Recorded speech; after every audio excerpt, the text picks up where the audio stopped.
સમુદ્ર મંથન થયું ને, સમુદ્ર મંથન થયું ને પછી બધી હારી હારી વસ્તુ બધા લઈ ગયા, ઘણું બધું નીકળ્યું હતું.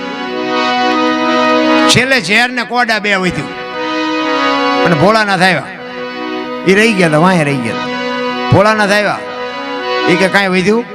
એ કે ઝેર ને કોડા છે, એ કે ઝેર લાવો. ઝેર એમને પીધું અને કંઠમાં રાખી નીલકંઠ કહેવાના. પછી કે કોડા કે ના ઝેર બીજું હોય લાવો, હજી પીજો. ભાઈ કે કોડા નહીં. તો કે એવા કોડાનું શું કરવું?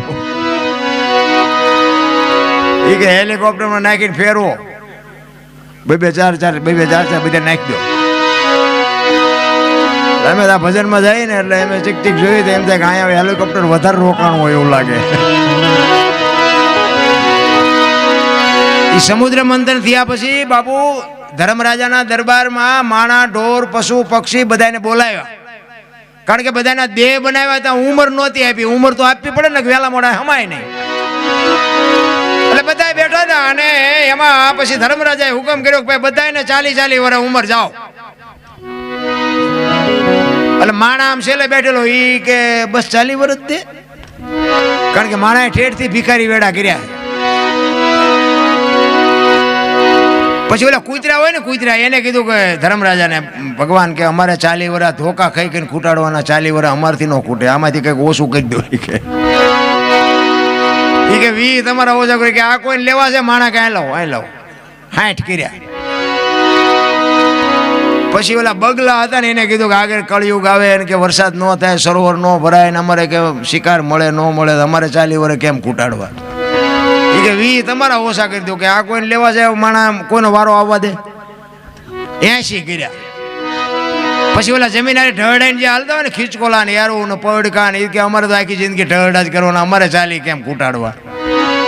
એટલે ભગવાન કે ભાઈ વધારે નહીં, તમારા 20 કે ઓછા કરી દો. 20 કે 20 કરું, 20 તો તમારે ભોગવવા જ પડશે.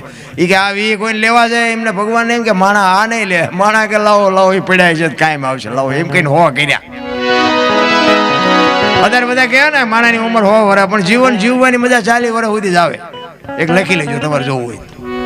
પછી દીકરાને પરણો ને દીકરાની વહુ આવે ને પછી ઘરે હાલે નહીં, વહુ પછી ઉપાડે. સોરે જઈને બેવો, સોરે રસ્તામાં ગળફા ઉડાડો છો, અમારે વાયદા કરવા, પાણી ભરવું. પછી જેને હોય ને કે છોકરા કીધું કરતા નથી ને વહુ માનતી નથી, બટકા ભરવાનું ચાલુ થાય એટલે આપણે સમજી લેવાનું કે કૂતરાના ચાલુ થયા. પછી સોરે જઈને બે પછી આ બેનું દીકરીઓ પાણી ભરીને નીકળે ને આમ કરે, કુના કરના હતા જીના હોય ને કીડિયારું પૂઈને શું તારે આમ આમ કરીને જોવે ભલામણ સમજી લેવાનું કે આ બગલાના ચાલુ થયા. પછી છેલ્લે બીમાર પડે ને પછી આપણે ખબર કાઢવા જાય ને ત્યાં આપણને આપણી પાસે બાપુ રગ હે દરબાર ભગવાનને કંઈક અરજ કરો, મારી દોરી તાણી લે, હવે આ ભેદના મારથી જીરવાતી નથી. ત્યાં આપણને એમ થાય કે આવેલા છેલ્લા સોર્યા સી ચાલુ થયા. આપણે કેવું પડે કે હજી અહીંયા ફીનલા છે, વીટાળી રે તારે તારી દોરી ખેંચે ને. જીવન જીવવાની બાપુ. અને એમાં બાપુ જે ભજનાનંદી મહાપુરુષો થઈ ગયા એને તો બાપુ છેલ્લા શ્વાસ સુધી મોજ કરી છે. એને બાપુ કૂતરા બગલાનું કઈ આવતું જ નથી.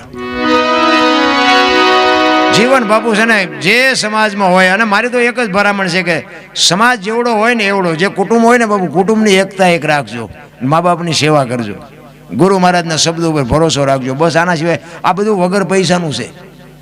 મા બાપની સેવા કરવામાં પૈસા ન જોવે, વ્યસન મૂકી દો એમાં પૈસા ન જોવે, પૈસા બચે. કુટુંબની એકતા હોય ને એમાં બાપુ પૈસાની જરૂર ન પડે. આ સુખી થવાની તમને મફત દવા દેખાડું.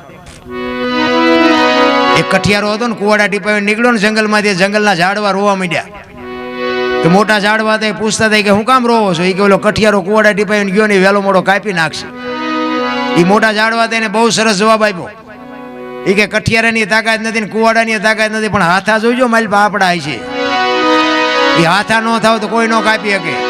એમ તમારા અને મારા કુટુંબમાં જદી વિખવાદ જાગે તેથી બાપુ ઊંડા ઉતરીને જોઈજો, એકાદો હાથો આપણો હોય ને કરી એકતા હોય તો આ દુનિયામાં કોઈની તાકાત નથી, કોઈ લાંબો હાથ કરી શકે. સમાજ કોઈ બી હોય એટલે એવા હાથા ન બનતા મિત્રો. અને જેટલી જગ્યાએ હાથા બન્યા છે ને એ કરોડોની સંપત્તિ બાપુ ધૂળ ધાણી થઈ ગઈ છે, સમજી લેજો. આ એક રામાયણનો દાખલો લ્યો.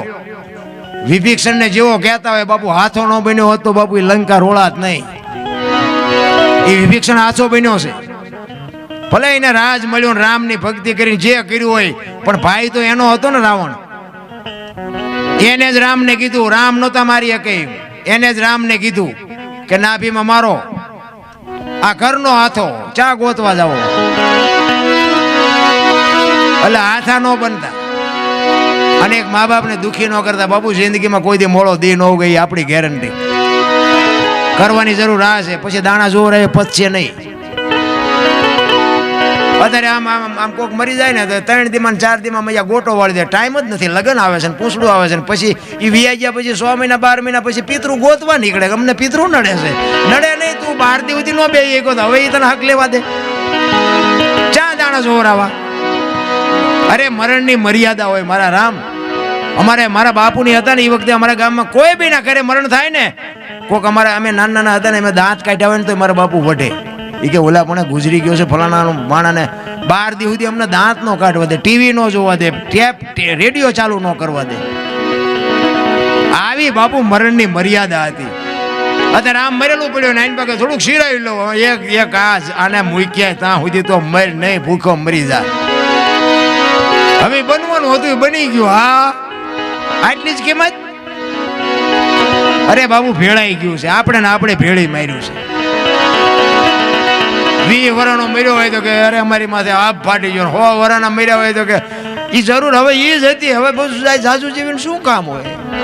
હવે લગન જેવું. હા, તારે ખૂણો ખાલી થયો ને કે આ એને કોથળો કરી નાખ્યો, તઈ તું ગાડીઓ લઈને ફરસ. એની કોઈ કિંમત જ નથી. વસ્તુ એવી છે. એટલે સવાર આમ કે છે અરદા મારી મેર ખીન નિરખાન પ્રેમે થયો પ્રકાશ, સુકમણા નારી સંગ્રામ દાન તેજી પૂરી કરી તી મારિયા.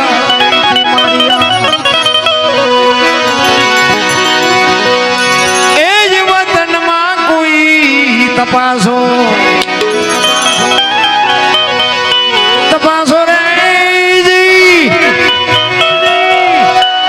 એ તપાસો તો તમને તત્વ તો જડે.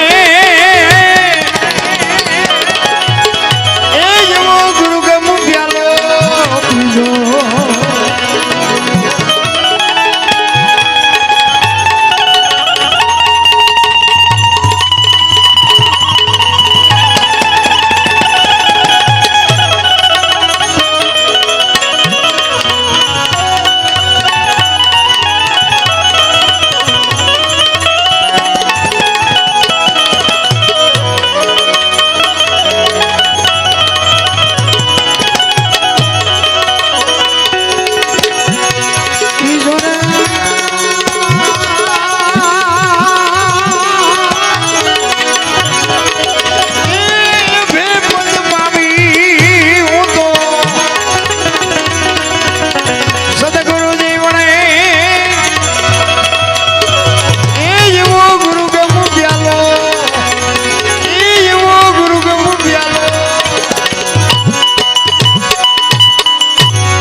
તમારા નામના મેળવ્યું હોય ને તો બાપુ મહેનત કરવી પડે. એક આ બુસટ હોય ને એને ઉજળો કરવો હોય ને તો હાબુ જોવે, પાણી જોવે, ધોકાવો જોવે, મળવો જોવે ને મેલો એની હાથે થાય. ખરાબ ઇમનામ થઈ જવાય. સારું થવામાં જ મહેનત કરવી પડે. 1 કરોડ રૂપિયાનો બંગલો હોય ને એમાં બેનું દીકરીઓ કચરા પોતા કરતા જોઈએ છે, કોઈ કચરો નાખતા જોઈ? પણ સંતો એટલા માટે કહે છે કે બેનું દીકરીઓ જેમ કચરા પોતા કરે છે ને એમ ભગવાને આ 1 કરોડ રૂપિયાનો બંગલો આપ્યો છે ને આમાં ભજન રૂપી કચરા પોતા કરતો રહેજે ને કચરો કરી જાય.